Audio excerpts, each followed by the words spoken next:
Welcome to my YouTube channel. आज जो मेरा टॉपिक है बच्चों वो है इरेशनल नंबर। ठीक है, इससे पहले मैंने नंबर सिस्टम के ऊपर वीडियो बनाई हुई है। Whole number, natural number, integers और रैशनल नंबर, उस सबको उस वीडियो में मैंने समझाया हुआ है। अगर आपने इरेशनल नंबर को अच्छे से समझना है तो पहले आप मेरी वो वीडियो देख लेना। ठीक है, अब मैं आपको बिल्कुल सिंपल लैंग्वेज में इरेशनल नंबर बताती हूँ क्या होता है। पहले आप एक बार डेफिनेशन पढ़ लो। A number which can neither be expressed as terminating decimal, ये देखो, terminating decimal nor repeating decimal, और नाइदर लिखा हुआ है। नाइदर मतलब कभी ऐसा होता नहीं है कि वो नंबर जो टर्मिनेटिंग डेसिमल भी होना नहीं चाहिए वो नंबर, ठीक है, और रिपीटिंग डेसिमल भी नहीं होना चाहिए। उसको आप क्या बोलते हो? इरेशनल नंबर बोलते हो।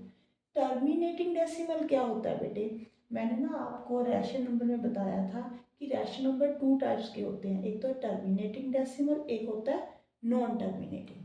ठीक है, टर्मिनेटिंग मैंने क्या बोला था आपको, जैसे आपकी जब आपने डिवाइड किया था किसी भी रैशनल नंबर को तो उसका जो आंसर था वो ऐसे आ गया था 0.785। मीन्स कहीं पे जाकर ये स्टॉप हो गया था। ठीक है, ठीक है, इससे आगे बढ़ नहीं रहा था। उन्होंने कहा है कि इरेशनल नंबर जो होते हैं वो टर्मिनेटिंग नहीं होते। मीन्स पॉइंट के बाद जो नंबर है वो कभी एंड नहीं होते। ये देखो इसके एग्जाम्पल में देखो, ये क्या लगा हुआ है, डॉट डॉट लगा हुआ है ना, इसका मतलब ये कहीं ना कहीं पे नंबर रिपीट हो जा रहे हैं फिर से। ठीक है, टर्मिनेटिंग नहीं होते। टर्मिनेटिंग क्या होता है, ये वाला कि कहीं पे जाकर पॉइंट के बाद स्टॉप हो जाना। ठीक है, स्टॉप हो जाता है नंबर, मतलब आगे नहीं बढ़ता। ठीक है, अब रिपीटिंग क्या है?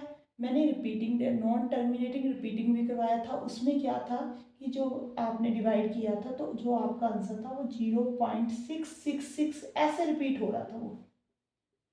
ठीक है, अब इन्होंने बोला है कि इरेशनल नंबर ना तो रिपीटिंग भी नहीं होते, ना ही टर्मिनेटिंग होते हैं, ना ही रिपीटिंग होते हैं। ये देखो यहाँ पे है कोई नंबर जैसे 0 1 है, ये ऐसे तो नहीं है कि 0 1 रिपीट हो रहा है। ठीक है, 0 1 तो नहीं रिपीट हो रहा, हाँ कहीं पे जाकर 1 है बीच में। ठीक है, 0 भी है, बट ऐसे नहीं है कि कॉन्टिन्यूस वो रिपीट हो जा रही है। ठीक है, ये देखो यहाँ पे 12 है, ऐसे तो नहीं है 12 12 ही है। ये 1 1 12 है, नहीं 1 1 2 है, ये 1 1 1 2 है। ठीक है, 12 12 तो नहीं रिपीट हो रहा।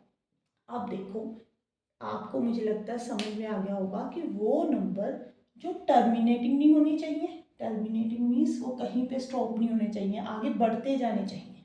ठीक है, रिपीटिंग नहीं होने चाहिए, वो नंबर रिपीट नहीं होने चाहिए, 666 जैसे रिपीट हो रहा है। ठीक है, ऐसा नहीं होना चाहिए। तो वो नंबर क्या होते हैं? इरेशनल नंबर होते हैं।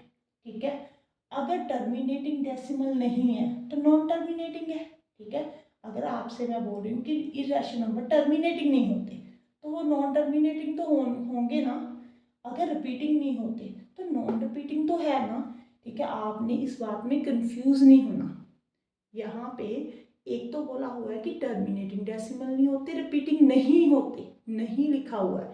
यहाँ पे लिखा है कि वो नॉन टर्मिनेटिंग होते हैं और नॉन रिपीटिंग होते हैं। ठीक है, आई थिंक आप सबको समझ में आ गया होगा कि इरेशनल नंबर क्या होते हैं। अब ये आपको एग्जाम्पल दी हुई है, ये देखो, ये टर्मिनेटिंग नहीं है, कहीं पे ये स्टॉप नहीं हो रहा, ये आगे बढ़ता जा रहा है। ठीक है, रिपीट भी नहीं कर रहा। ठीक है, अब ये सभी नंबर जो है इरेशनल है। अब आगे रूट में देखो, रूट में हमें कैसे पता लगता है कि ये इरेशनल नंबर है, ये रैशनल नंबर है? जिसका तो बेटे रूट पॉसिबल है वो तो रैशनल नंबर है। ठीक है, जैसे √4 2 आंसर होता है, 9 का 3 होता है। ठीक है, 25 का 5 होता है। ये सभी जो नंबर है वो रैशनल नंबर है, बट जिनका रूट पॉसिबल ही नहीं है। ठीक है, अगर आप इसका रूट निकालोगे ना तो 1.3 समथिंग आगे बढ़ता जाएगा। ठीक है, कभी भी वो स्टॉप नहीं होगा। ऐसे 5 का निकालोगे, 7 का, ये सभी नंबर जो है वो इरेशनल नंबर है।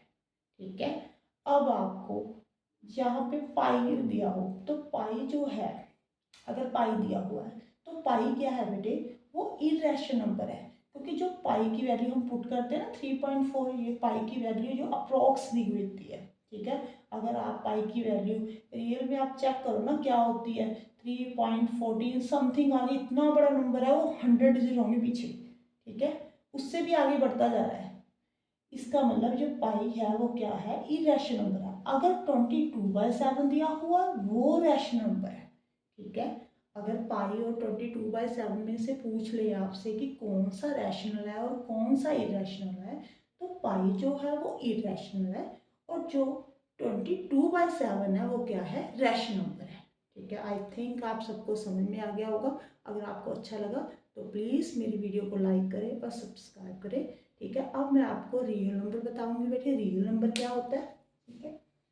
आपने ना क्लास 10th की बुक उठाकर देखना, वहाँ पे ना इरेशनल नंबर, सभी नंबर्स के बारे में बताया हुआ है। वहाँ पे एक पर्सन की बैग दिखाई हुई है, ठीक है, उसने ना यहाँ पे बैग उठाया हुआ है, उसमें ऐसे नंबर हैं काफ़ी सारे यहाँ पे, ठीक है, ऐसे ऐसे सभी नंबर लिखे हुए हैं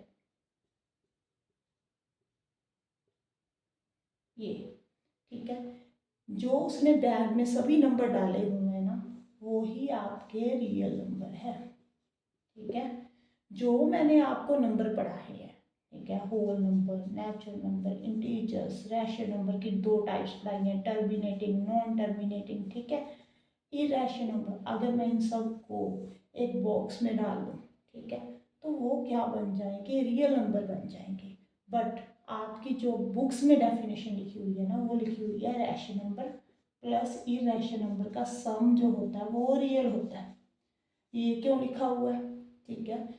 देखो जो आपके नेचुरल नंबर है, होल नंबर है, नेचुरल नंबर कहाँ से स्टार्ट होते हैं, 1 से, ये सभी है ना। अगर मैं इनके नीचे 1 डाल दूँ, ये क्या बन जाएगा, रैशनल नंबर। होल नंबर कहाँ से स्टार्ट होते हैं, 0 से। अगर मैं इनके नीचे 1 डाल दूँ तो ये क्या बन जाएंगे, रैशनल नंबर। एंड आगे है इंटीजर्स, ठीक है, 0, 1, 2, 3, -1, -2। अब मैं इनके नीचे भी 1 डाल सकती हूँ। तो ये सभी नंबर जो हैं वो किस में एक्सप्रेस किए जा सकते हैं, रैशनल नंबर के फॉर्म में, ठीक है। इसीलिए वो इन नंबरों को रैशनल नंबर ही मानकर चलते हैं। इसलिए आपकी बुक्स में ऐसा लिखा होता है कि rational number plus irrational number जो होता है वो रियल नंबर होता है।